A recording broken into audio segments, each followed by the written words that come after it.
Welcome back, everybody. Lonestar Patriot here. Thanks for joining me. So as I mentioned in the Sons of Liberty Gunworks rifle build recently, I want to install the Loctite AR folding stock adapter to that rifle for my home defense rifle. Now this is the Gen 3 version. I know this has been out for quite a while and there were some bugs that need to be worked out in the Gen 1 and 2 versions. So I'm interested to see how this is going to perform. So what we'll do is we'll jump inside and get started with the installation, so stay tuned. Okay, so before we get started with the installation, let's first take a look at the tools you're going to need to actually install the Law Tactical folding adapter. Now, included in the box from Law Tactical is, of course, the adapter itself, but also included is the bolt carrier extension as well as a threaded flange. Now, for the threads of the threaded flange, I'm going to be installing some Aeroshell 64 grease, and then also to achieve the proper torque setting on the threaded flange, Law Tactical includes a little tool here that basically will flex or bend once you've applied the proper torque setting. Now, you're also going to need a couple of hex keys. So I've got these T-handled hex keys, so you'll need a 3/32 of an inch, you'll need an 1/8 of an inch, and you'll also need a 9/64 of an inch. So let's head over to the bench and we'll get started with installation. Okay, so there's two more things I want to mention. Now, the first is that the hinge bolt here can actually be loosened to help aid in the installation of the folding adapter. Now, I found that on my adapter, this hinge bolt was actually tightened pretty tightly to where it made it difficult to open and close the actual adapter here. So what you can do is use your 1/8 inch hex key, and you can actually loosen this hinge bolt here on the bottom. And so you want to just rotate that hinge bolt in a counterclockwise direction to your desired setting.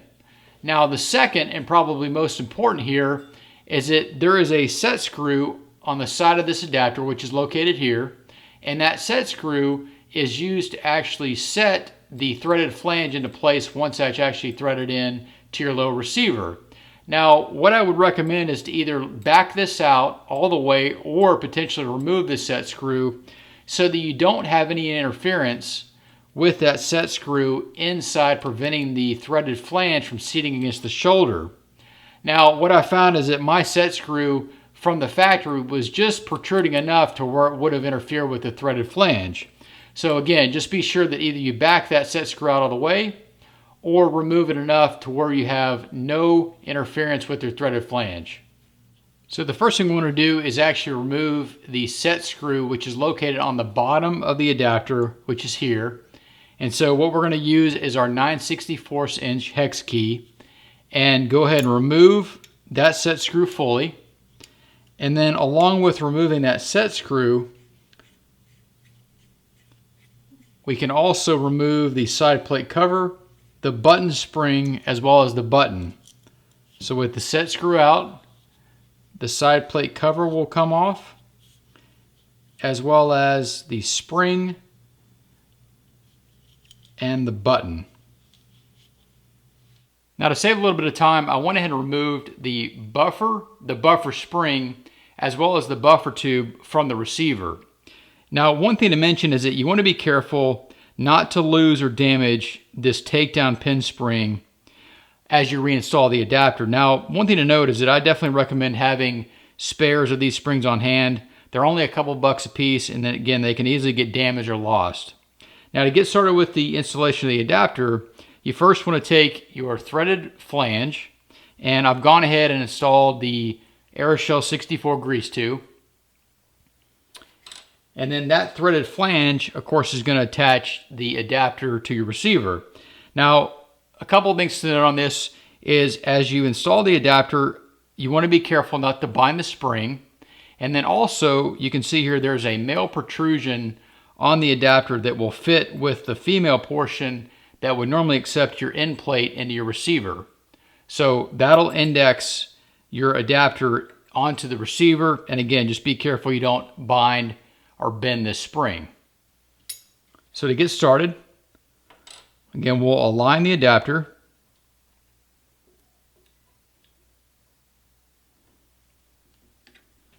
And then take the threaded flange.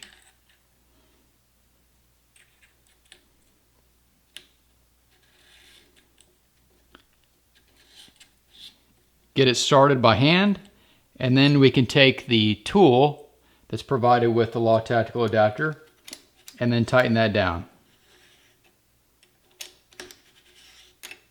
So I finished tightening down the threaded flange into the receiver, and I've got a firm hold of the adapter onto the receiver. Now, a couple of things to mention here is that you want to be sure to check that the adapter does sit flush and tight to your receiver around the entire perimeter.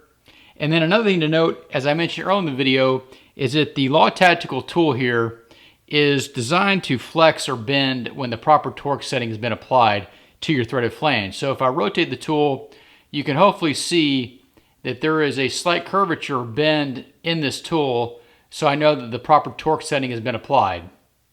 So the next thing we'll do is take it out of the vise and start reassembling the adapter.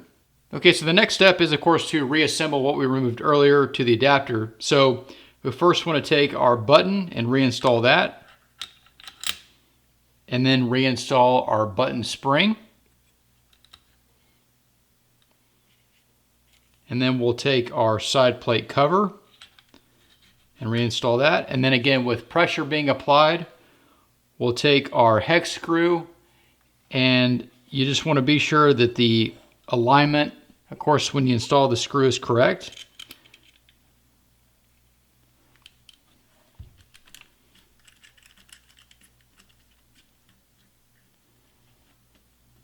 So we'll just get it started,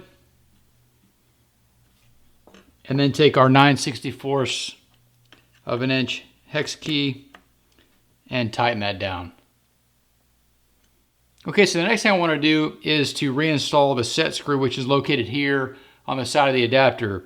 Now, the purpose of the set screw is to basically provide some additional insurance by seating and locking against that threaded flange in case your threaded flange starts to loosen from the receiver. Now, it doesn't state in the instructions, but I definitely recommend installing some Loctite. Now, this is the blue Loctite. This is the number 243 thread locker. And in fact, you can install the same thread locker to the hex screw that we just installed for the button spring, and the side plate cover. So we'll just take the set screw, and again with a 3/32 hex key, reinstall and tighten that hex screw down. Okay, so the installation of the adapter is essentially done. So all we want to do now is go ahead and reinstall our buffer tube. Now, one thing to note is that I've gone ahead and reinstalled the buffer retaining pin and the buffer retaining spring into the adapter here. And this is no different than the installation of those two items in a typical receiver. Now, what we'll do next is take our buffer tube, and as you can see here, I've gone ahead and applied the Aeroshell 64 grease to the threads of the buffer tube. And then you want to go ahead and just thread that into the adapter. Now, what we want to do is thread this until we start to hit the buffer retaining spring and, of course, the pin. So we'll depress that spring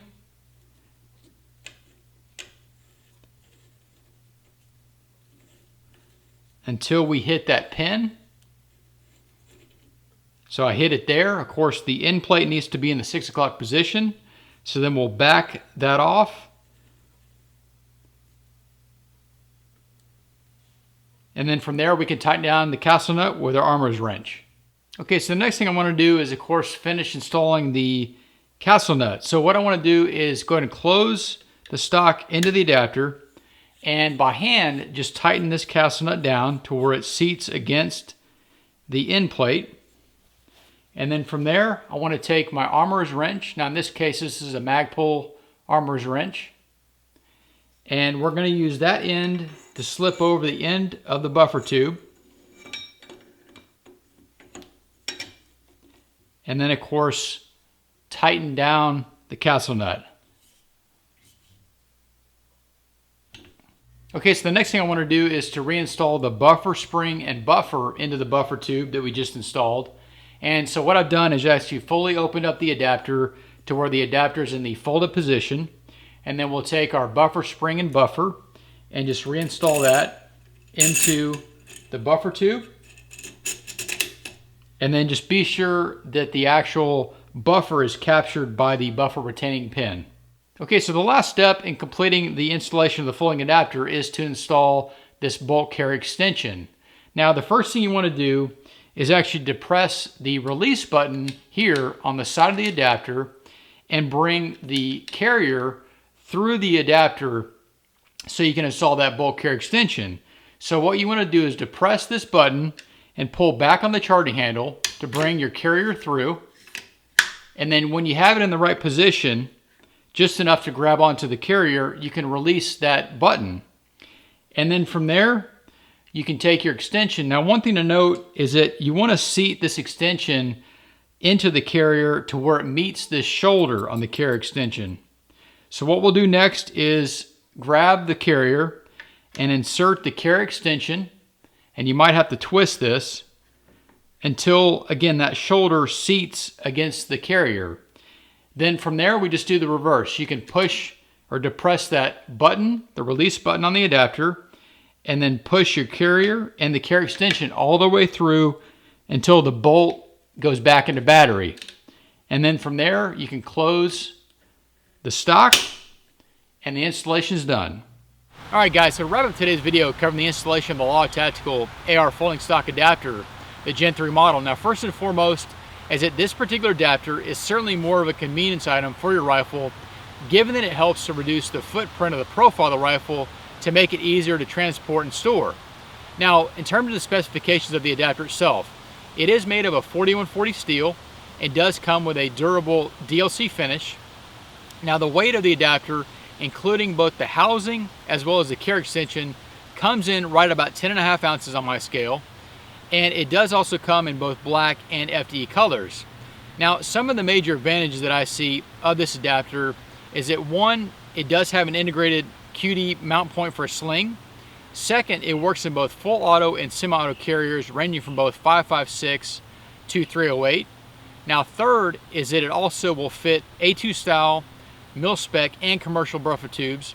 And then finally, it'll also work in both DI and gas piston systems.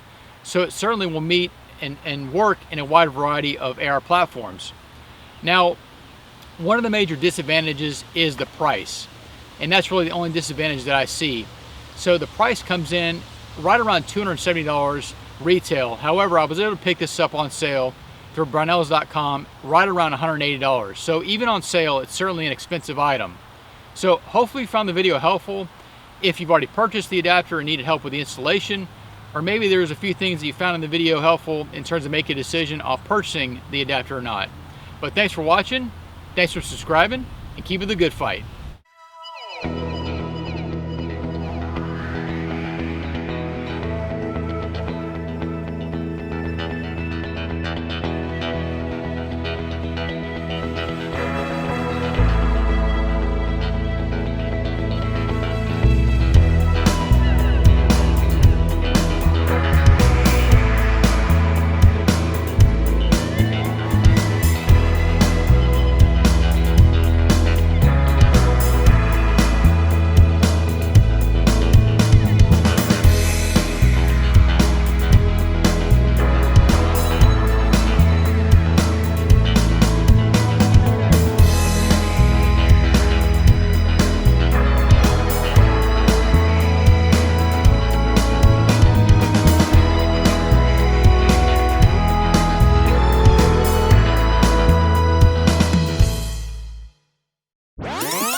The first is at the hinge bolt here. It actually installation of the Loctite Tactical. It's tactical, bro. Tactical, bro. Create some additional insurance in case that got the thread locker applied.